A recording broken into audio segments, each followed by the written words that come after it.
All right, everyone. Welcome back to the RePHIL studio. This is episode 10. We are hitting double digits of this podcast. Everyone pack up, refill to 99, and we will begin this set. Joining me in this episode today, I have the pleasure of having Shoobie joining us as our special guest. As a brief intro, Shoobie is a big Hello Happy World fan and has two top 10 titles. One is T7 in a Summer's Night event, as well as recently a top 10 in the most recent Letter from the Sea event. Shoobie, thank you for joining us in the RePHIL studio today. Hello, thank you for letting me join. Is there anything else you would like to add about your introduction to our viewers here? Yeah, I'm Shuvi, and I've been in the community for around 3.5 years, a little bit under that. Along with cheering accomplishments, I've also do art and just really hang around playing casually, other than cheering. For sure, for sure. So of course, the question that we always ask in our podcast here, because this is a very Bang Dream centric podcast. How did you get into Bandori? How did you first hear about the game and the series? So originally, I've only played like one rhythm game, which was Demo at first. Mm-hmm. And I spent most of my time really playing Cookie Run while I was in college. Mm-hmm. I had a friend that like saw me play Cookie Run without looking at the screen, and then she was like, "You're really good at the game. I think that you would also be really good in Bang Dream." That's a pretty big jump there. But what was your first impressions going into it? Like it was like completely different from Demo, so I installed it, and then the notes really confused me, so I immediately uninstalled it. Uh-oh. Then what brought you back? What brought you back to reinstall it? She managed to like convince two other friends that I known from high school to play too. So Mm-hmm. I was like, okay, might as well join back, and we would usually play together with multi lives and all that stuff. Okay, well it's good that your friend brought you back in because otherwise we don't know where Shubi would be in this time. In terms of your getting into Bang Dream as well. I already mentioned about like your favorite band, but maybe elaborate a bit more about your favorite band and as well as your favorite character in the series. Yeah, my favorite band is Hello Happy, and like just as most people like them as, they're like really hyper and exciting to learn about, Mm-hmm. and they bring positive vibes. And same with Kokoro, since she's like the main leader of the group, she is the one who has the most vibes, which is like a contrast to all the other characters I used to like. Mm-hmm. Because during that time, my favorite characters were like emo characters, characters who hated the world and all that stuff. A little bit of a different, definitely a contrast. And Kokoro is definitely someone who is definitely quite different. Very, very positive, very energetic, has a very different view of life in the world. And it's pretty easy to see how people get really attached to Kokoro. And it kind of brings good vibes to their Kokoro as well. Yeah. And in terms of Hella Happy, I imagine you like Hella Happy as like a whole as well, right? In terms like a band, in terms of like what they do. Yeah, like at first when I started cheering, I just focused on them. I would just Mm-hmm. cheer 300 their events. Mm-hmm. Mm-hmm. Mm-hmm. Were you able to do that? Get like top 100 in like let's not say every event, but most events, if not all. Yeah, like I only started like thinking about fully cheering during Smiley Steps, Mm-hmm. and I basically did T100 for every event after that one. Mm-hmm. Okay. So how did you kind of get into to tiering? So what kind of made you think that, okay, I wanna tier and get top 100 for Hell Happy events? So how did that start? Like at first, I wasn't really interested in touring Mm-hmm. since I was like a college student. I had to focus on my studies, Mm-hmm. and then I did a T1000 for the Yukata for the Pobipa event. Mm-hmm. And then I just figured, oh, maybe I could play really casually in between my classes. And then once winter break started, I saw that the Smiley Sets was the next event. So I figured I'll go for that one. So that could sort of triggered a spark for you to say, I want to, show my devotion for Hell Happy, and like, okay, well, I'm going to do that by tiering high in the event. And that was like, I imagine that was like just pubs, right? Just doing it all yourself and pubbing. Yeah, I joined Pubcord like Mm-hmm. immediately once my friend saw that all of us were really into it. Mm-hmm. And then I remember cheering and saw someone comment on me because my description was like, "Oh, this is my first T100." And then Mm-hmm. someone in pub court said, "Oh, I don't think they can make it. They only have a team of fully 3 stars." Oh, what? Yeah, and I was like, "I'll prove you wrong." Okay. Oh, wow. And Shubi took that personally. Yeah. Oh, wow. That's wow. Thanks, Popcorn. I usually like to say and tell our viewers, like, yeah, Popcorn's great. Like, you're gonna meet some great people, meet new people in the community, and then you give me that.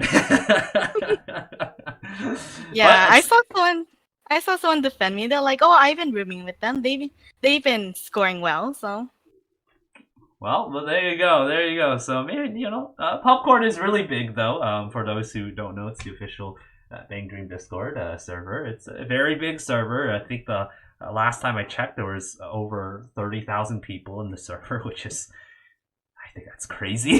That is absolutely yeah. nuts of how big it's gotten. Yeah, there's definitely a lot of interesting people, but again, shoot, it's great that you're able to prove that person wrong and able to show that you could get that um, top 100 despite not having the most optimal team.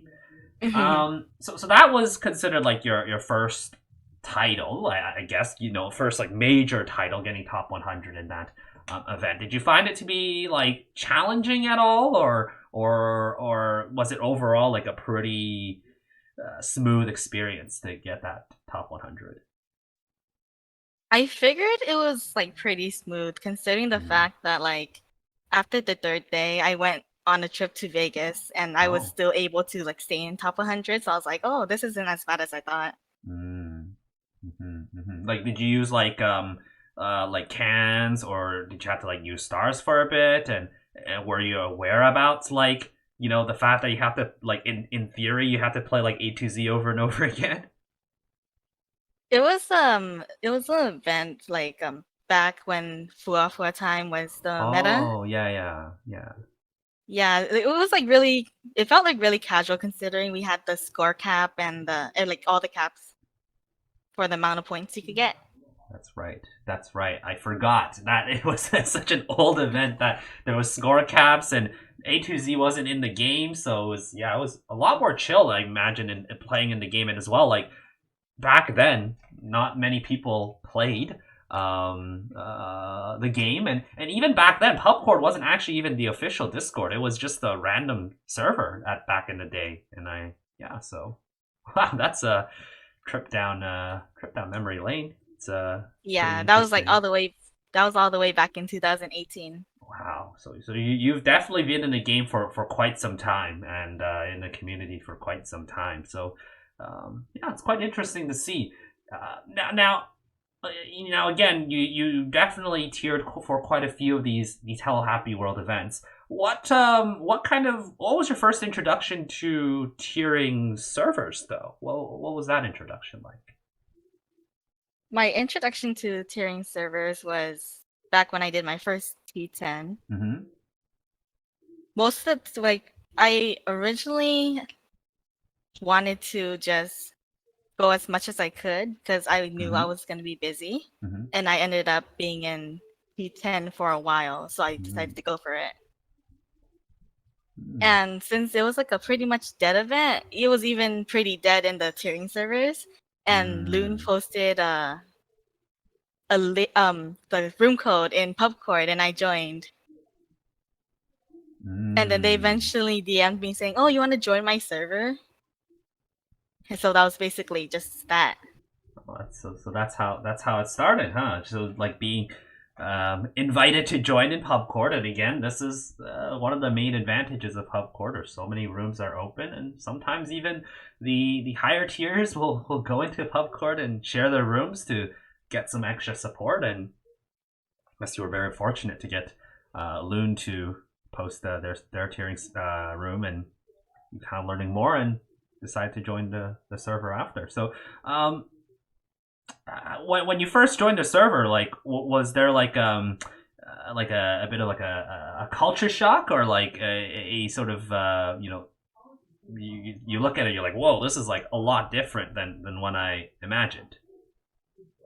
Yeah, like considering like I haven't also like really paid attention of what happened in PubCord, and Mm-hmm. then seeing like all the roles and all the fun they were having in the servers, it made me really interested. Hmm. Hmm. So how was Loon's tiering server like? Like, was it like, relatively active, or like how was the tiering server like in maybe in comparison to servers that maybe are like that are happening like right now? Like, what was the difference like? It was mainly because like during that time, Mm-hmm. the server was made to be more community Mm-hmm. like friendly, as in like they every single day they had events where people in the server would participate. Interesting. So that one was definitely a lot more focused on getting people to engage with the community, and then kind of grow that following while supporting. I'm guessing was Loon going for top one, right? Yeah.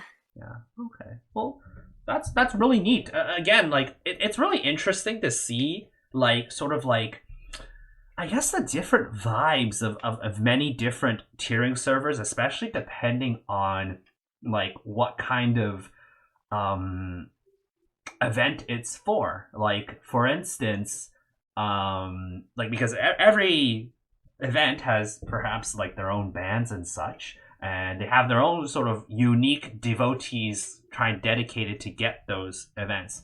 I don't know if you notice, as I know, Shub, you've been in many different tiering servers now, but I tend to notice that a lot of the Hello Happy events, or at least the tiering servers, they tend to be, they definitely have a certain group of people in those groups, like a certain number of, like, dedicated Hell Happy stands, and they're always there, and they tend to be quite enjoyable. Like, there's definitely a big sense of community, and there are times where there's like events in the servers as well. um I don't know if you feel the same way, or if there's anything like you want to add about that. Yeah, I think like servers are depending on like T1 and the mods, Mm-hmm. but Hello Happy World fans really do like share the same excitement and favoritism for their band. Mm-hmm.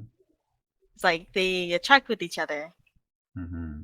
Mm-hmm. Yeah, it's quite interesting. Like, I would say, like, in comparison, like, obviously, I mean, this might just, like, it might just be that it's just that vibe, but like for instance, a Roselia tiering server is a lot more, a lot more, like, sort of strict, a lot more sort of focused on the goal. And I guess it kind of makes sense based on the fact that Roselia is a lot more of a serious kind of group of individuals, and the fans are likewise quite serious. I don't know about you, but I think the Past the Palette servers are also pretty intense. They're idols, but um, those events can get pretty intense as well.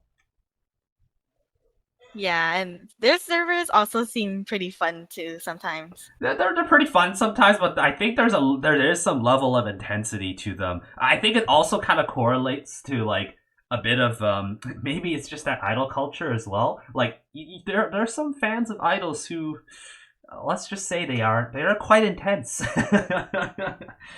Yeah, so it's interesting to see that there's definitely a bit of a different vibe compared to what events. And I just want to say Afterglow events as well. Like Afterglow tier servers, they're always like super chill. They're like kind of chill, just like the Afterglow people as well, like childhood friends and such. So it's it's pretty Hmm. interesting. It's pretty interesting overall, like the tiering server kind of vibes.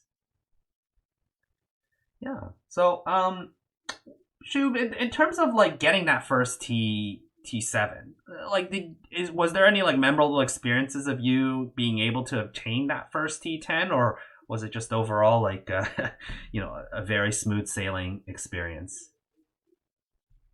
Honestly, the event was like pretty dead, Mm-hmm. so it was smooth in a way, Mm-hmm. considering like I did a lot of it in pubcord, but most of the time it was like dead silent, so I had to go pub myself. Oh, yeah. It's it's a pretty interesting. Like how many hours did you think you spent every day to get that T7?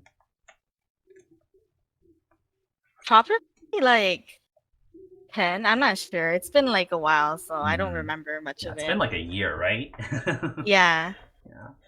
It's okay. Well, it's cool that again, even someone who had the opportunity to pub it a year ago, you were able to successfully do so, and then eventually join the tiering community and servers from there. So from there, I imagine that once after you joined that tiering server and see that the tiering community exists, I imagine that from there you're able to kind of jump from server to server and kind of see and join more parts of the community, right? Yeah, I still didn't like really understand the type of tiering that they did. Hmm. So I usually just stuck it with pubcord until like I decided to join a server for an event I wanted to T100 for. Mm-hmm. Mm-hmm. Okay. Oh, well, it's very good that you were able to get that T10, and then from there, I think you just thought, okay, well, I'm just going to take it easy and take it chill and go for top 100s in hella happy events, right? Yeah, but then like I've seen a lot of people say once you get your T10, you really are motivated to start tiering even more. Mm-hmm. Mm-hmm. Mm-hmm. So after that T10, I started tiering more into events that like weren't Hello Happy focused or had like Mm-hmm. a member or two in it. Mm-hmm. Yeah, I recall you have like a little table, like a little like a graphic of like all the titles you have that are in like top 100, and then like depending on what number you got in the rank, you would put it like in that box. And I think I'm not sure if it was you or if it was other people that I know in the community, but they're trying to get like a top 100 title for like almost every band, every like type of band. So like one Hello Happy, one Afterglow, one Raise the Soon, etc., etc. I'm not sure if that's something you're aiming for as well, or if you're mostly focused on just the Hello Happy characters. For those, I was considering doing that, but I'm not Mm-hmm. sure. I'm not sure because like it's a lot of tiering. It's a lot of A to Z brain rot. Yeah.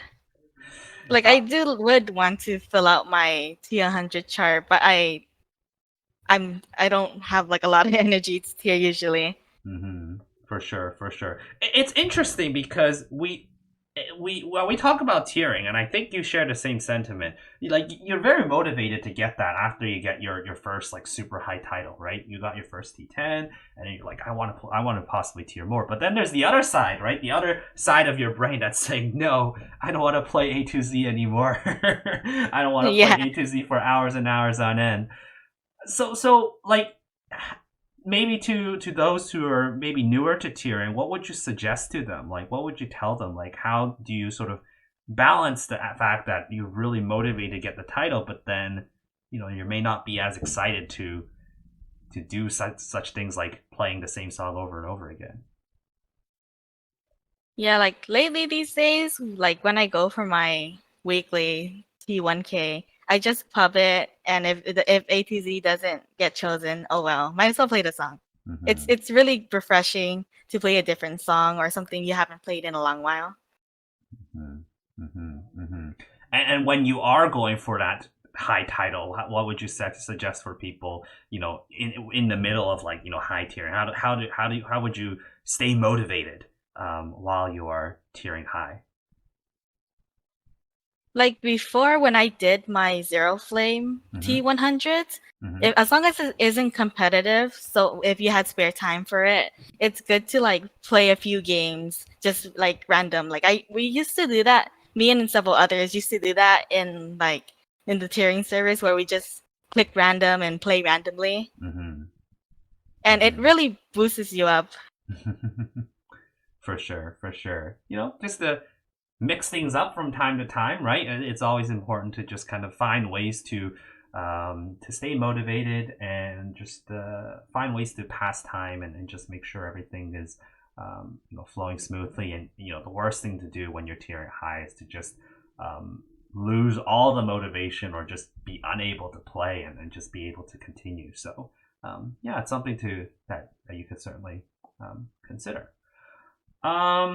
So we'll be talking about your other high tiering experience very soon. In terms of your top 10 snipe shoobie. But we'll actually take a quick break first in this refill studio episode. So we will refill in 1 minute very shortly, and the set will continue very shortly. The Refill Studio is brought to you by the UNGA Discord server. Feel free to join us. Links are in the description below, and you'll be able to join our community who's passionate about Bang Dream and tiering in the game, and you'll also get the chance to meet with some of our special guests featured in this podcast series. It's a great time, fun place to host events, and we hope to see you there. The Refill Studio will be back very shortly. All right, welcome back, everyone. Refill complete. This episode of the Refill Studio will continue. Again, we had special guest shoobie talk about many topics so far, including how they are very excited about Hello Happy World, have been tiering a lot of their events for quite some time, and also talked about their experience getting their first top 10. Now, shoobie, before we talk about your most recent accomplishment, I do want to actually briefly delve back in to a bit of your plans at the start, because before this top 10 that you eventually got recently, you were actually planning for a much bigger accomplishment in a event not too long ago. Before then, that was the Hello Happy Like Summer Vacation, right? Yeah. Yeah, so I think you were going for T1, and it was a very competitive event, and I want to kind of share this to our viewers as well, because for some people they might think that tiering, if for a lot of these very accomplished tiers, they just automatically get it, and it just makes it very difficult for new people to get into it. But even very high accomplished tiers can experience hardships and obstacles throughout the way. So I want to have you maybe briefly talk about that, and if you don't mind, just talking a little bit more about your preparations for that event. So usually, like I do T1Ks every single event just Mm-hmm. to save up as much stars as possible. I don't spend much on the game, so Mm-hmm. I mainly depend on that and the happy boxes. Mm-hmm. So I usually just aim for gacha, but every single gacha go I had, I managed to like luck sack. Mm-hmm. And eventually I had like over 100K stars. So Mm-hmm. I was planning to like snipe another event. Mm-hmm. And that was the Hello Happy Summer event. But Mm-hmm. eventually I managed to go up the ranks to get a T10 on the roster, a T2, and I managed to be T1 on that roster. Mm-hmm. So by the time the event was rolling up, I had around like 120K stars, 20K cans, which was like well above most T1s as of date. Mm-hmm. But then I didn't get enough sleep before the event started. I had to stay up that whole day of the Mm-hmm. event, and I had an injury on my finger. So after several hours tearing, I couldn't continue on. So I decided to drop out. Mm-hmm. Mm-hmm. Yeah, it was honestly very unfortunate. I was in the server as well. It's very unfortunate to see um, that happen because again, you had all the preparation ready, and then sometimes life hits, and it's just so difficult just to see that happen. And ultimately in tiering, health is more important than anything. Um, as much as dedicated as you might be and for a band, health is definitely the most important thing, and you don't want it to put a huge detriment to you, like our one of our previous guest caster might have learned a little too late on some instances with health. But overall though, despite the shortcomings in that event, did you find that to be an enjoyable event regardless, for you in terms of tiering experience? Yeah, like I know that like from seeing others, like getting voted out of the rank that you wanted Mm-hmm. is like devastating. So I wanted to keep this event like as a positive experience, regardless of what rank you got. Mm-hmm. As long as you had fun, that's all that really matters.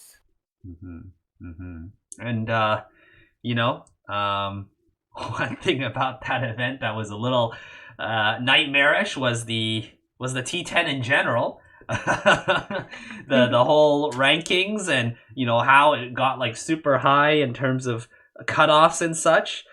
Um, that was pretty scary. I think a lot of people definitely had a lot of fun in that event, but they might have lost a lot of maybe lost a lot of years in their life Yeah. from that event. To give a bit of context to our viewers, the T10 cutoff for this event ended up being, I believe it was higher than the JP T10 cutoff. Yeah. And it was all because one person who was pubbing actually, playing very aggressively to the point where they played all the way up to 21 million, and that was T11. They ended up getting 11th spot, 21 million. And to compare, T1 was about 27 million, I think. So you can see how this, even someone not in a tiering server wanted to snipe. If they really put their thought and process to it, they could possibly get that T10, which was like pretty crazy. So it was a bloodbath. I'm sure a lot of people, some of my friends who may be watching this podcast right now, still shed sort of blood and tears from that experience. It was quite an experience overall. But despite that the shortcoming shoes, did you come out of that event with relatively no regrets, and did that like motivate you to be like, I want to do something for the future? Probably, but it really depends on how the events for the future ones end Mm-hmm. up, considering everything is shorter. Mm-hmm. Yeah, yeah, for sure. Events are getting shorter. It's coming up much sooner, which means you technically have less time um, to prepare. But for some people, that might be a blessing in disguise. So, speaking of future, do you still have like guerrilla thoughts, like thinking, this I missed out this chance for this event, and I'm gonna try and maybe get like a podium in a future event? Is that something in your to-do list in the future? Probably not, but I do plan on investing into gacha again, so I Mm-hmm. could possibly get a podium in a song event. Hmm. Hmm. A song event, huh? So like I got a song tier. You did get a song T10, right? Yeah, What song was that again? and it was I Found a Smile, and it was the Oh. song for the summer event. Oh, okay. Well, yeah. So you got T10 in that event. In one way. Yeah. Oh, okay, good, good. Well, good luck again, Shoobs. I know you're pretty decent at the game. So you're definitely above average in terms of well above average in terms of player skill level. So I think you could definitely do it. If you do get that top three, you'll definitely join the nice Hall of Fame ranks of a podium, a song podium. That would be pretty exciting. Yeah. Is there any other like top 10 events, or is like in terms of like actual events, or you think you're also going to be done on that and just mostly focus on gacha? As of now, probably like no Mm-hmm. events, but maybe an event will come out in the future I'll be really interested in. What is your dream event? What would be like a dream event for you that you would want a tier high for?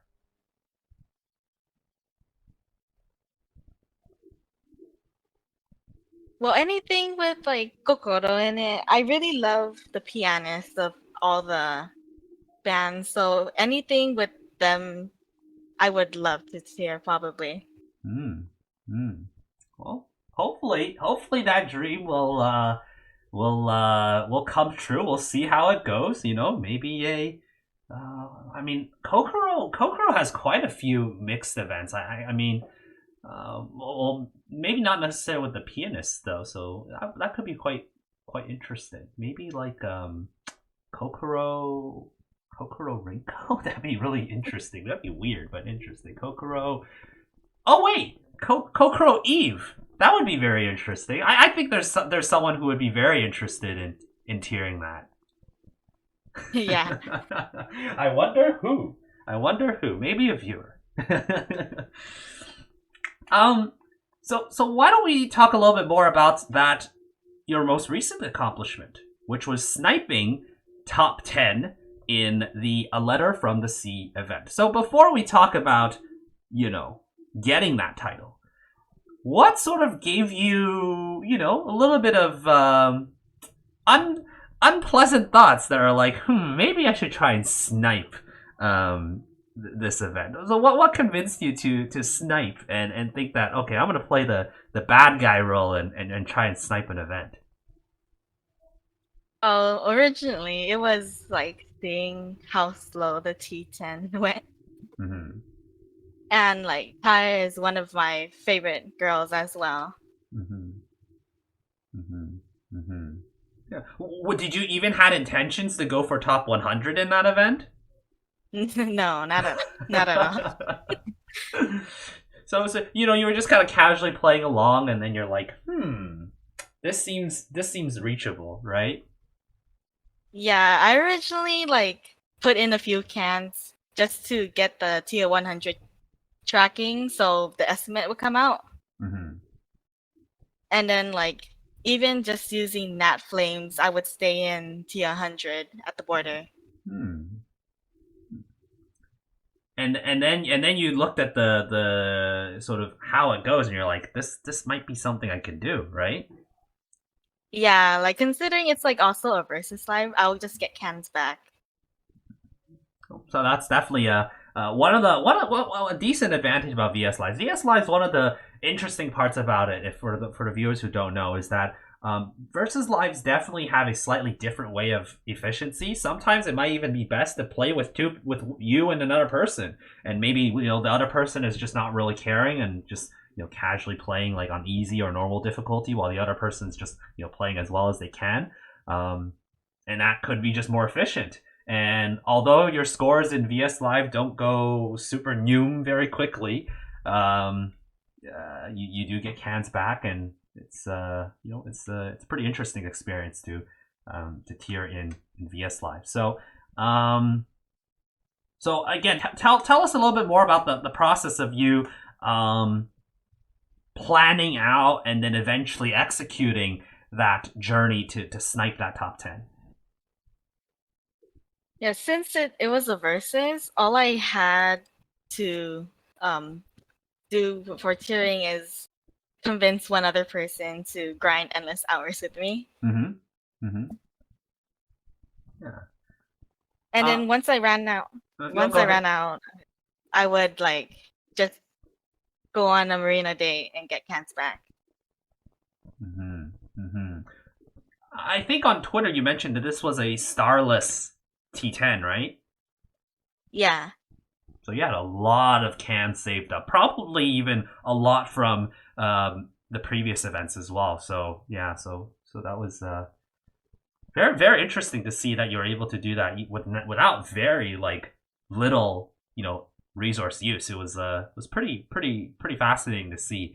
I do kind of feel bad for just a little bit bad um, for Juno, but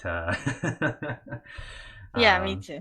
yeah, but some competition's a competition, right? You got to do what you got to do to outplay everyone, and maybe if Juno's listening to this podcast, I think they have many learning experiences, not just from this event, but from a couple events back as well, um, in their sort of obstacles that they faced as well. So um, again, it's not easy, but sometimes life kind of takes you in weird directions where maybe this one event you really wanted, you ended up not getting, but then another event you were like, I'm not sure if I wanted to get, and oh, oops, I just hit top 10.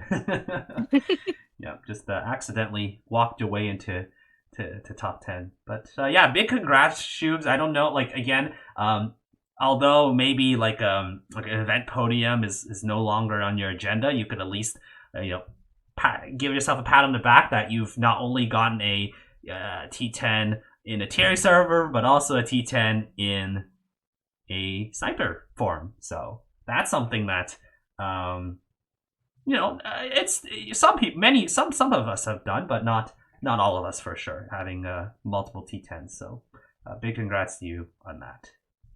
Thank you. Yeah, yeah. So I also want to talk a little bit more about just kind of, before we end off this episode, just a bit more about the other sides, right? Outside of, Bang Dream, the game, and tiering. You did mention that, earlier in your introduction that you are an artist and you draw amazing art, and you can of course follow Shoobie at their Twitter handle. It's on the podcast episode, so feel free to follow Shoobie to see their drawings. But what kind of inspired you to draw, and what motivated you to be an exceptional artist? The games I would play when I was younger, I used to play Maple Story, Mm-hmm. and their art style was like really interesting to me. So I Mm-hmm. started off copying their art styles, then like just branching out further than that. Mm-hmm. Mm-hmm. So is this something you do quite often in your free time, to just kind of draw and kind of be able to see your ideas kind of go to life on paper?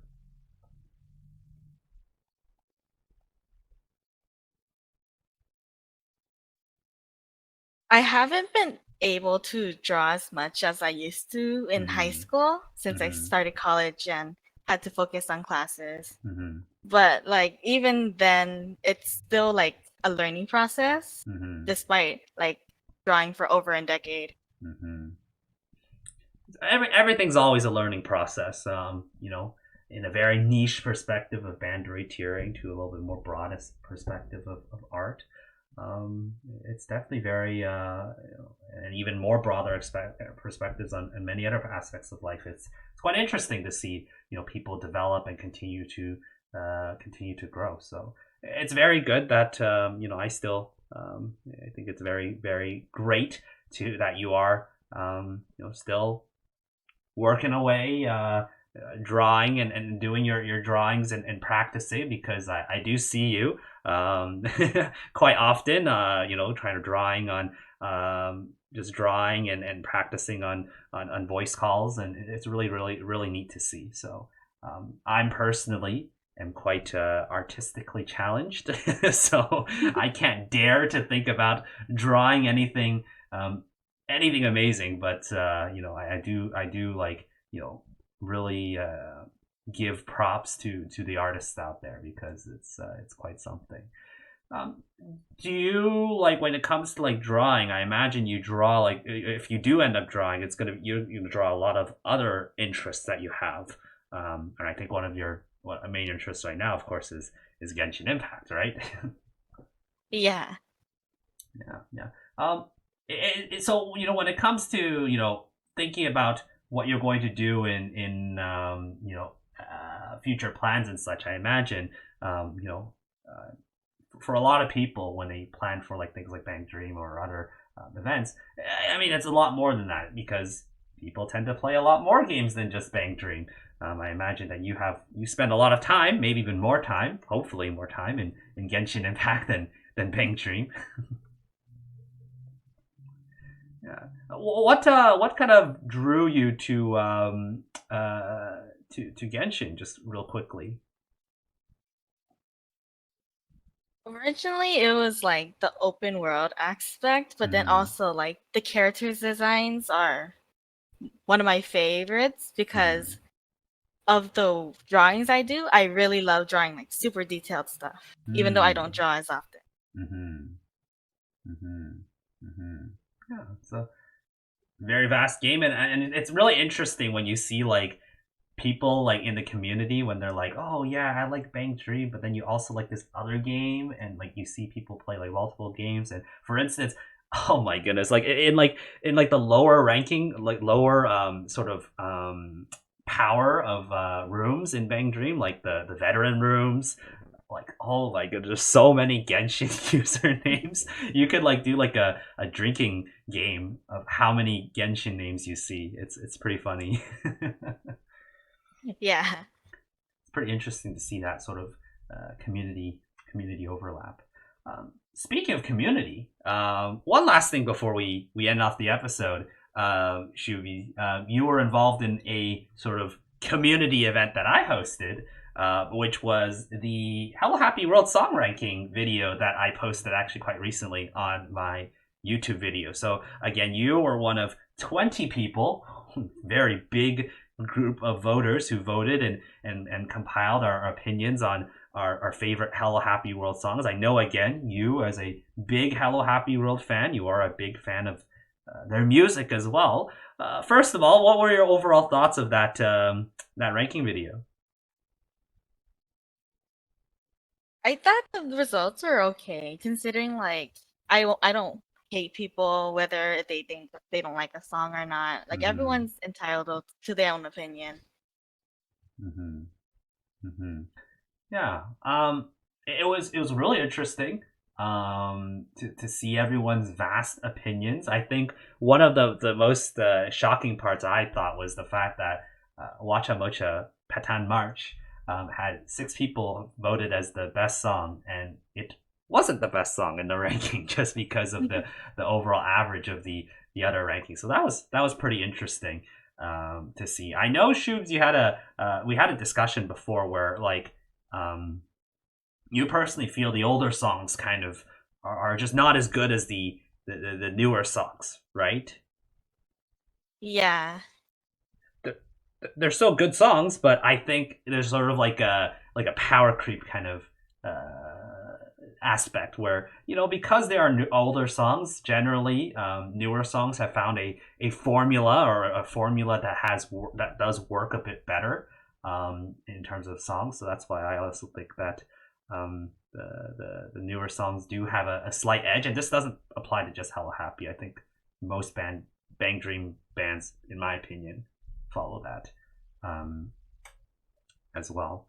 And if you had the option to maybe, like, I don't know if you still remember the rankings, but if you had the option to maybe, like, you know, maybe like accidentally swap a place of the songs between and like change the positions of a song, would you change anything, or you're pretty happy with it overall? My favorite was Wacha Mocha, and I would honestly think still the best song. It's really memorable for me, and it's like I'm super attached to it. Right. Again, I think we both voted Wacha Mocha as number one, so seeing it not number one was like a little sad, a little sad, but it was overall, I think, a pretty decent ranking. And yeah, and again, if you haven't had the chance to watch that ranking video, go check out my YouTube video. It's also going to be at the end of the end screen as well, so feel free to go watch that. So, and see what your opinion of Hello Happy World songs are like. But yeah, Shoobs, thank you so much for taking the time to join us in the RePHIL studio today. It was a great pleasure to hear from you and learn more about your passion for Bang Dream as a series, and of course learn more about your tiering experiences. Is there anything else that you would like to say to the viewers, or any other last few shout outs that you would want to share? Thank you for having me here, and for everyone else, especially those who are new to touring. Even though like a T10 seems out of reach, it was out of reach for me. Anything can happen. Like maybe one day you'll be able to get the T10 or even the podium as well. Yeah. So again, all of our guests are in the UNGA Academy. Links are in the description. You could join the Discord server and be able to talk with many of our guests, and maybe get some advice on tiering if you want, and learn more about that. Of course, you could contact Shoobies or follow them on Twitter. Again, you can see the handle. I'm not sure if you have like an art account that you could plug, or it's just your Twitter. I have it on my Twitter description for my art account.